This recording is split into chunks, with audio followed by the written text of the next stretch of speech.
the idea of getting freedom from the colonial rule. That Mau Mau rebellion made hearts tremble with dreams, hopes, and fear. So at the same time, they were trying to get the country independence, and they were hopeful.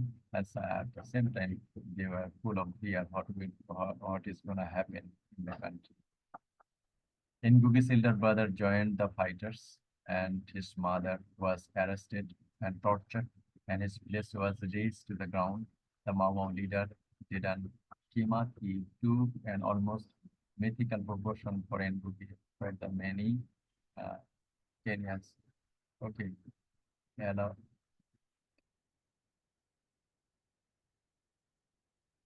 It means Ngugi's mother was arrested, tortured, and his brace was razed to the ground. The Mau Mau leader, Didan Kimathi, took an almost mythical proportions for Ngugi and for many Kenyans. And after all, he was said to turn into a bird, a stone, a white man, anything. And only those who have grown up in the war rebellious times know deep down, and the wars never end. So wars never ends. The colonialism, the legacy of colonialism will not end. Naturally, the power will change, and that was the position of Kenya. And they just muted and live on the other forms.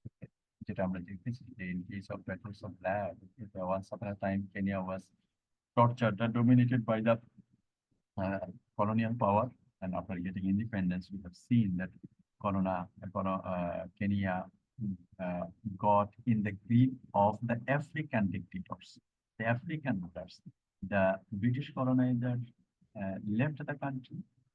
Next time, the African leaders, the African political leaders, the African business leader dominated the common man. That was the scenario. That means the legacy of the war will not end. It will go generation after generation. For Ngugi, that war still goes on, and the mission born of its made literature and mass richer. Reading Ngugi is like feeling a fire, scorching your psyche, your heart, and your being. So everything. Whenever you will be teaching, reading literature, so written by Ngugi or Thiong'o, you will have a fascination. You will have that writing of Ngugi will shuffle your thinking word, critical word, and even you will feel sad, feel sorry, and you will feel afraid after reading that writing written by Ngugi. For a man committed to moving the center from the Europe to the other parts of the world, it is apt that his writing period began in Uganda, where he wrote two novels. In this book, moving to the center, and we calls the journey to Uganda a homecoming.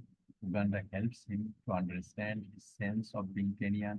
Most of all, the Kenya was a black man's country, not a white man's country, as he had thought before his epiphany, and therefore that colonialism was rape. Colonialism was considered as a rape, a criminal act, a, masturbation, as some apologists rationalized it. So it disposed, dislocated, and destroyed people's idea of themselves by trampling on their culture and trying to replace it with the colonizers' culture. Oh my God, this we can quote this whenever we will be writing this.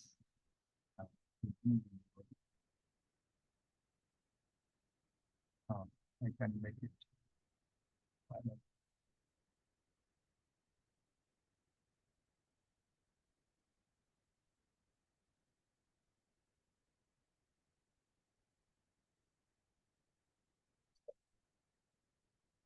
Okay, so you can quote it in your, that means replacing, they want to replace colonizers' culture in Kenya as well.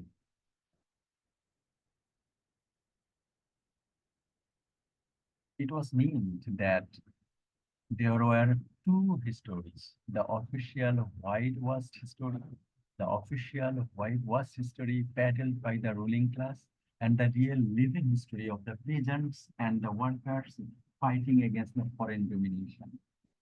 Armed to the teeth with these facts, Ngugi embarked on the next stage of his journey to Leeds, England, where he wrote uh, yet another novel and experienced the center of the universe, moving from the Europe as Africa's and Asian assert to or try to assert and the right to define themselves and their relationship to the universe from their center in Africa and Asia. Okay, so what's the center? He wants to, that means before at the time of colonial uh, period, it was said that the Western country was, or the Western country who had been dominating the colony of Kenya in Kenya and Asia. So at that time, Western country was the center, and moving to the center, that means in Ngugi's writing, we have observed that through his writing, he wanted, Ngugi wanted that the center shouldn't be in Western country, rather, center should be on Africa and in Asia, the country uh, who, who were dominated. So after getting independence, they will be controlling everything. So the center will no more in the Western country. Center will be on uh, Asian or African countries who have got independence. Franz Fanon was the prophet of this earth-shattering movement. Africa was gaining independence, and for NPT it meant reading itself of its colonial cultural past. Closer to home, it meant that Africa, Asian, and South American literature had to come to the forefront to be integrated into the world literature. And at the same time, and we have seen that at the time of the colonial period, the colonial country, the colonizer, tried to impose their culture and literature to Asian, African, and South African countries. But after the independence, African, Asian, and South American literature can influence the other worlds with their literary genius, with their cultural genius. Whatever may be, the literature might not be the as good as the European countries have, but still they have their culture, they have their literature. In no way anybody can eliminate that literature. That was the motive of Ngugi wa Thiong'o's writing. And for this reason, he said that center will not be in Western country. Central will be on Asian, African, and South American country. But in 1967, he was shocked to find the English department of the University of Nairobi organized as if nothing had changed and was changing in the world. And you know the story. That is in Kenya University of Nairobi, there was the Department of English, so he changed it. He and a few colleagues called it for abolition and replacement, and there could never be one center. It was a question of how one center related to other centers. Right?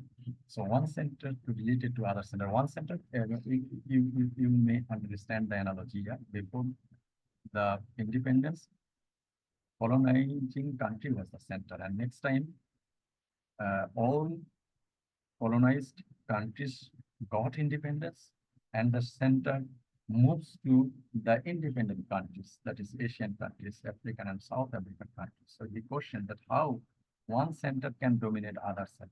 What would be the negotiation?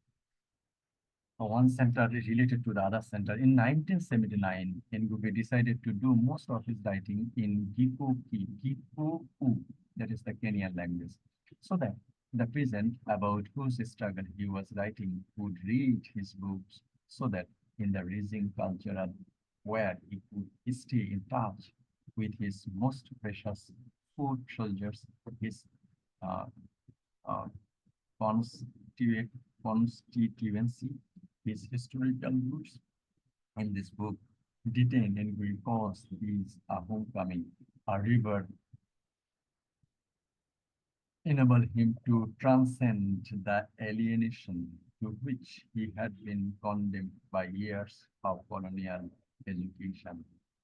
And now, Petals of Blood reflects many internal journeys Ngugi had made over the years after writing this book. It is different book from his earlier work, with more complex character, a sharper political, mental, and cultural landscape harder rhyme, rhythms, deeper themes. This Petals of Blood. It is tighter, more intense, driven like a racing car over a well-beaten track, and leaves no doubt as to his skill, his determination, his destination or destiny. That is the Petals of Blood. It reflects the endless wars he had fought and survived, and the endless wars he saw ahead of him. Endless years. Understand this line? Uh, it reflects the endless wars he had fought and survived. That means colonies against a যুদ্ধ করেছিল এবং তারা survive করেছিল। কারা? Kenyan বিজানরা তারা survive করেছিল। And survive. And the endless wars he saw ahead of him. এবং সামনে আরো যুদ্ধ, আরো এরকম দ্বন্দ্ব, আইডিওলজিক্যাল দ্বন্দ্ব সমস্ত কিছু আছে। He saw endless wars he saw ahead of him. He had uh, uh, slouched, leaving behind a part of him that was too worn out for the new scream skirmishes, and armed himself with a new vision, imbued with urgency and an uncompromising stand. So the work that Kenya and the Kenyan people had to do in future, in that where Ngugi or Thiong'o had a stand, and that stand was uncompromising, as if he was declaring his own stance of emergency because time had not healed the wounds inflicted on Kenya's masses who had fought so heroically but had been so bitterly betrayed. The Kenya and Hivites fought writes about the Kenya that nobody can take away from him. He is the Kenya of the working people of all nationalities and their heroic struggle against domination by nature and the other humans over the centuries.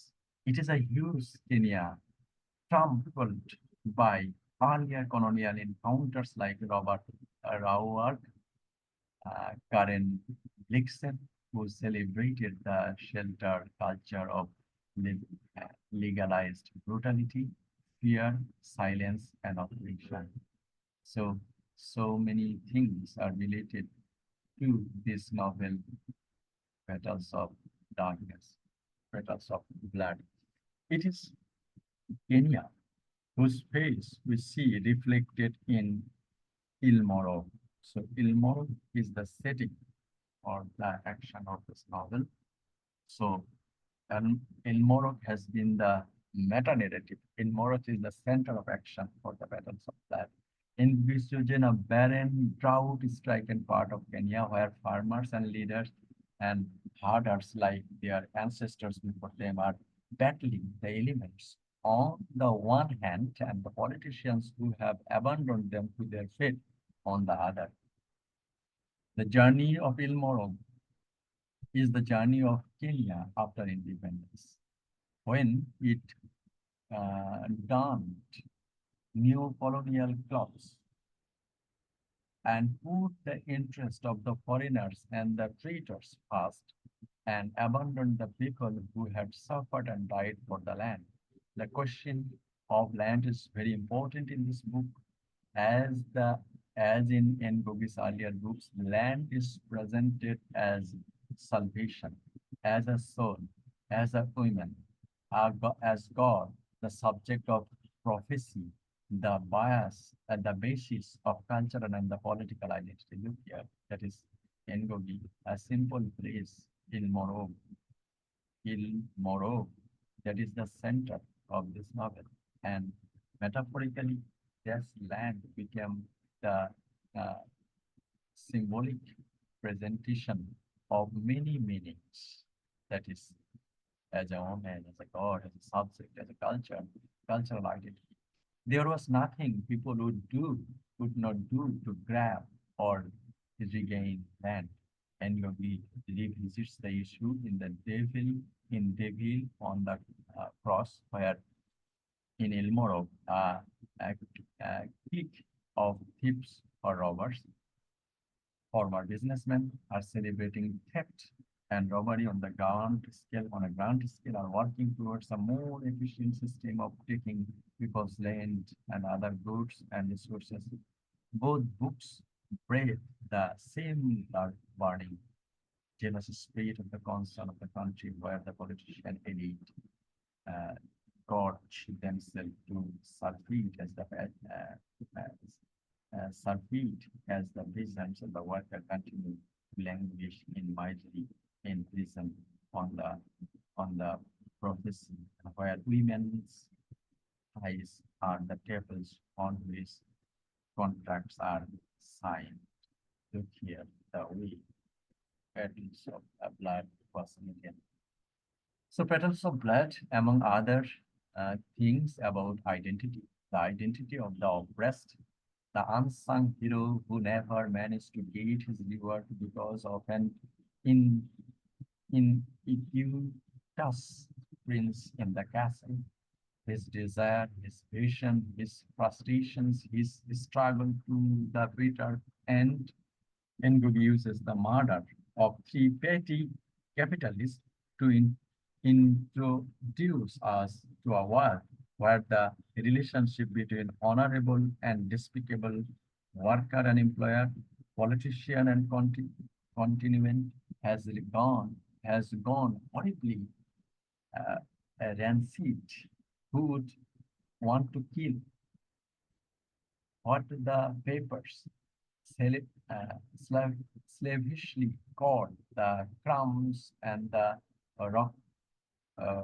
Rockefellers and the Dalameras of the country, a money worshipping country like neo-colonial Kenya, who indeed the police force is jumping up and down frantically like a pack of gorillas, spread with the uh,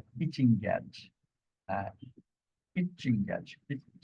But there are going to be no easy answers to a place uh, teeming with robbers, strikes, lockout, murders and attempted murders, police raids and hard liquors, and will uses the murder case to teach and teach and open a Pandora's box of stories within stories, songs, lamentations, ejaculations, fictions, and cities that resource back into the centuries. So all these things we see in Petals of Blood. As the beginning of the story, Ilmorik is a place everybody flees. এখানে সবাই পালিয়ে যেত.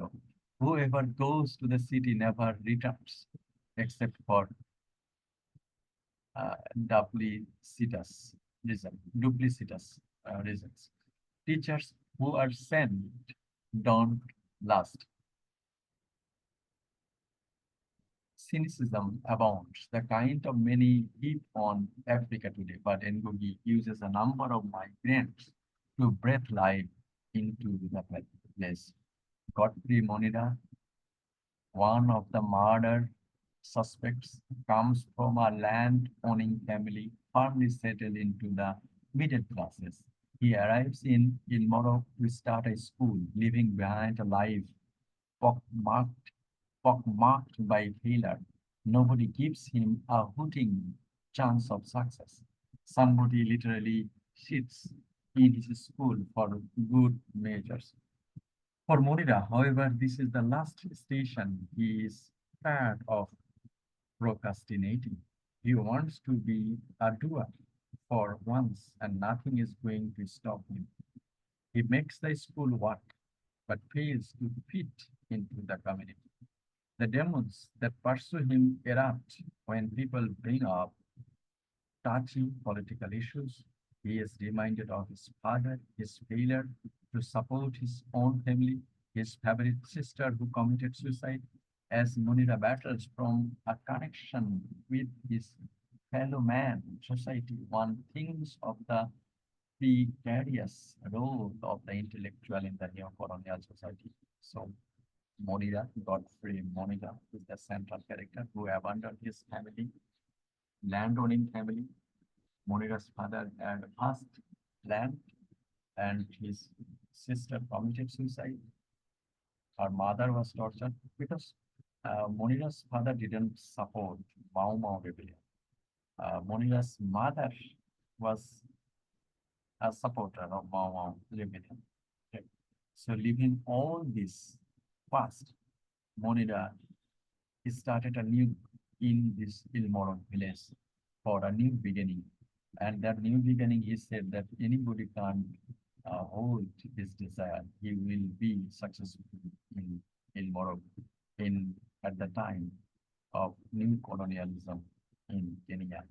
It becomes evident that Monida embodies the traits of the middle classes, their uh, vacillations when it comes to commitment to big issues, their entrapment between the ruling class and the peasants, their chauvinism, their mental terror of progressiveness plus politics. They would rather hide behind high-sounding words and wait for the perfect time to choose. The time never comes. The poor uh, piggies, they are often left with the religion as they were only anchor.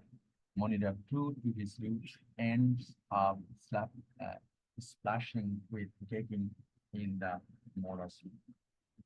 So that is Monida's story. And Monida is joined in Ilmorog by Wanja, granddaughter of Nana Kinua, a heroic old woman who was an active participant in the field of freedom.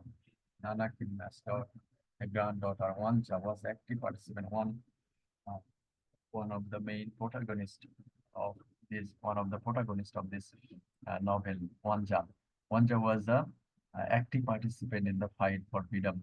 Wanja forges a relationship with Munira that promises much, but hardens into something rank and nebulous that can neither address the past fully nor navigate the present. And she is a woman of mystery and secret from the very beginning, from chapter one to 3. We didn't get the secret of Mwanja, okay? But he's a woman of mystery, secret, and tormented with a big burden to carry. Big burden to carry, that means he has to start new. Monida had a desire to start new in this colonial time, and in the same way, Wanja had a desire to start new. That means shedding the dark and history of Kenya. They wanted, Monida and Wanja wanted a new beginning in Kenya. With a big burden to carry, she has suffered mass in life like many other women. Okay. And Wanja is the vital character here in this novel. Like many other women, starting, so Wanja became the representative of thousands, tens of thousands women of Kenya. So herself in many as a bar, but Ngugi does not allow us to despise her because that would be despising a huge section of Kenyan women or Kenya itself. Okay. So Wanja, in one lecture I have said that Wanja represents Kenyan women in one side and Wanja himself, herself was Kenyan himself. Wanja was raped by several times in by several people. In the same way, Kenya was raped by several colonizers and several administrators, several dictators. That was the situation. So we find out that when the uh, sugar daddy, a concept, one of the Ngugi's hairy chested old hogs who seemed only to find peace of mind between the thighs of the young woman abandoned her. She threw her child in the latrine. And it most probably have meant sugar daddy.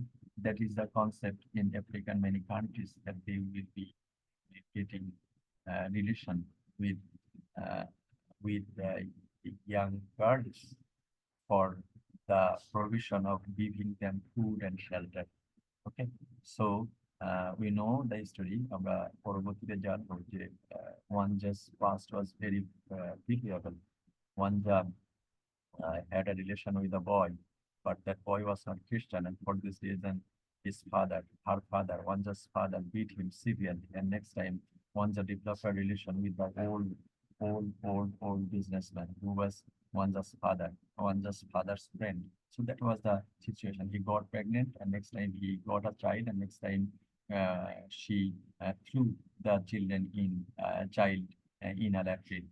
Unlike the exploiters, she has repented. Wanja, like Kenya itself, has to fight to stay alive. So Kenya had to fight to stay alive in the same way Wanja has to fight to stay alive. And destruction is never too far away. Ngugi uses Wanjan and Nana Quinoa to showcase the plight of women, their contribution to the struggle, and their deserved status as equal patrons of the share of glory. The caste of migrants is fortified by Karega, whose mother was a squatter on Moina's father's land.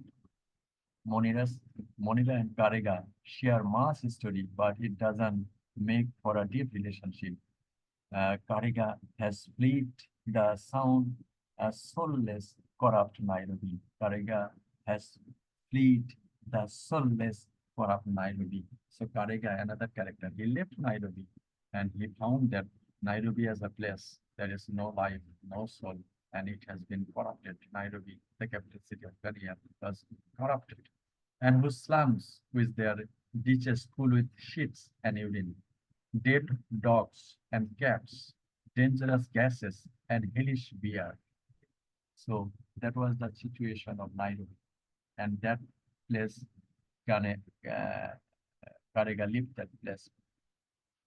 And are the definition of hell on earth, as at least the hell that concerns Ngugi. Karega is consumed by bitterness because as a school dropout, he has failed himself and his mother and his society. A man of his energy, a commitment won't settle for long in teaching. He wants to change not only Ilmoro, but the whole country.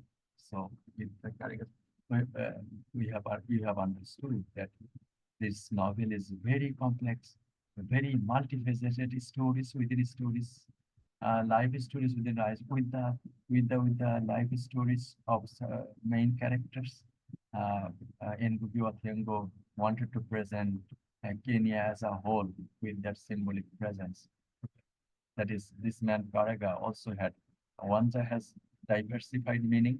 In the same way, Karega has diversified meaning. And through that Karega, there might have some net problem. Hello.